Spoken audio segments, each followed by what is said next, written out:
Mr. Speaker, I want to congratulate Senator Amida Kibwana, especially elect. I think she has been doing tremendous work, especially in legislative business. I'm happy, Mr. Speaker, these are issues we have been grappling as the Senate Public Accounts Committee. As the Vice Chairperson of Senate Public Committee, one of the audit queries that we have always considered has been on the issue of on-source revenue and also the running of the county treasury, Mr. Speaker.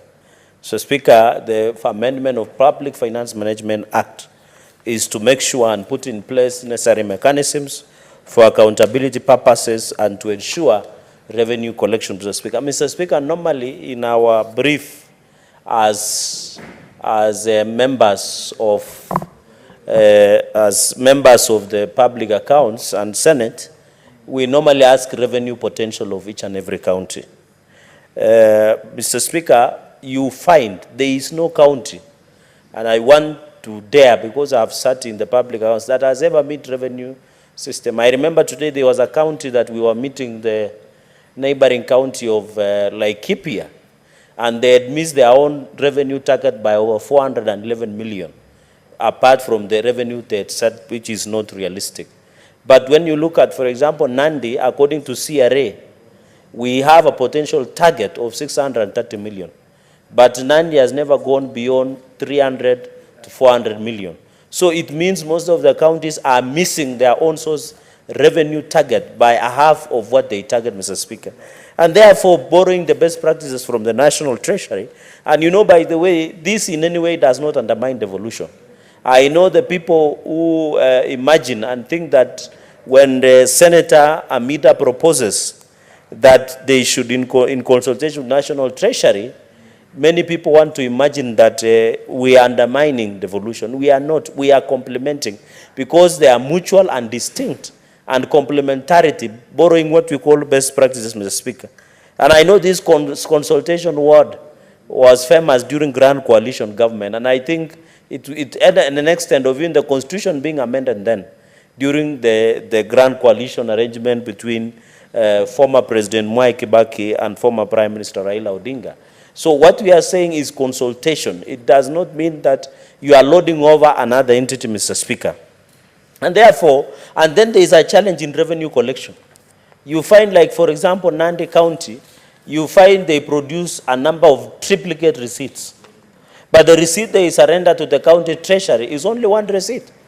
So where is the other two receipts? That is how they are stealing money, Mr. Speaker. You find the serial numbers of receipts they issue to border sticker. For example, in Nandi, border pay beyond 300 shillings per sticker.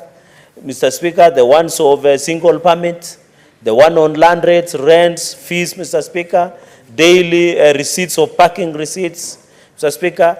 It always becomes a challenge, because sometimes our counties or some crooked county government officials take advantage and steal.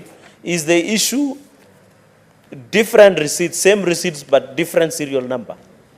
I remember in some occasion, Mr. Speaker, there was a time every evening when Nandi used to bank their money at Kenya Commercial Bank in Kapsabet, they used to lose over 96,000 every evening. So there is a lot of leakages. There is a lot of, and you know, they have set up cess points. Mr. Speaker, I don't understand why would I pay, Mr. Speaker, cess from Nairobi when I'm taking stones here, building stones from Thika. I pay, when I enter to Nairobi, I pay cess. As I enter to Nakuru, I pay cess. As I enter to Wazingishu, I pay cess. As I enter to Nandi, I pay cess. Mr. Speaker, I think we are encouraging double taxation by counties. Why don't I pay cess from the origin of the product or at the end of the delivery project? Because you are overcharging.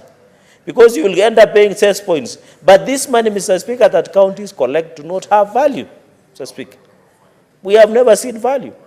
For example, when you go to Kapsabet County market, and I know Senator Otsosi knows this, the county askaris and county revenue officers will enforce with fire and fury. But when you go to Kapsabet town market, you will get there is no toilets, there is no clean water, there is no electricity, no one is collecting dirt at our Mama Mboga who are at Kapsabet town market. But when it comes to collecting receipts, you will see governors sending their askaris, sending their revenue officers, Mr. Speaker, and that money at the end of the day ends to the county treasury. Mr. Speaker, and that is, there is no value. You go to Kaptumo, you go to Mosoriat, you go to Kabiet, you go to Maraba, you go to Kobuja. Women are selling, even in Mosoriat, where I come from, women are selling along the road in an open market. When it rains, they can't sell. When it is dust, they can't sell. But counties will be quick to go and collect the revenue. You go to Chepteri Center, Mr. Speaker, and other centers across Nandi, county will go for motorbike stickers.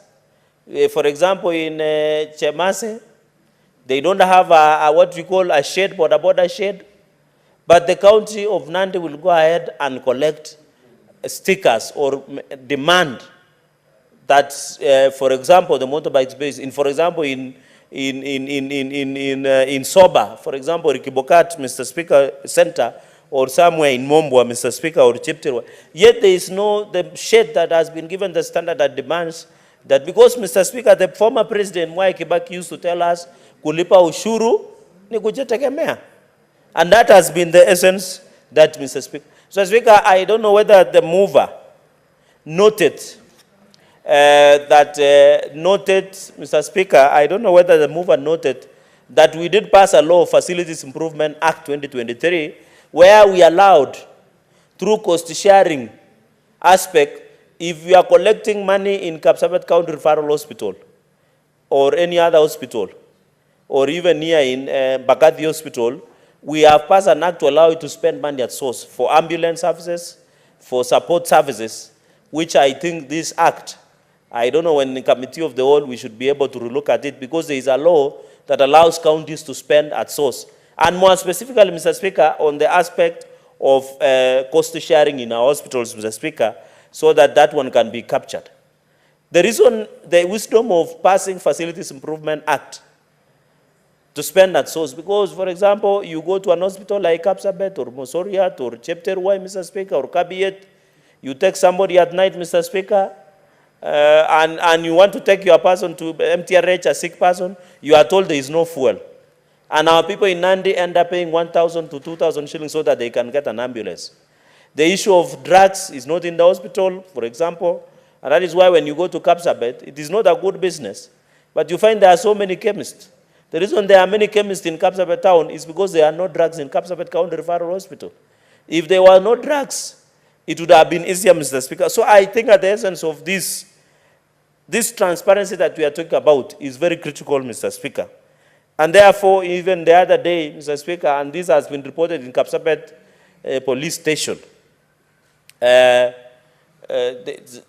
was a lady who within the hospital of Kapsabet County Referral Hospital, there was an attempt rep within the hospital of Kapsabet Referral Hospital, Mr. Speaker. And I know Senator Amida, being a member of health committee, is aware that there is OB, where even patients are not safe. And you saw what happened in Garissa, because it sits in the health committee, Mr. Speaker.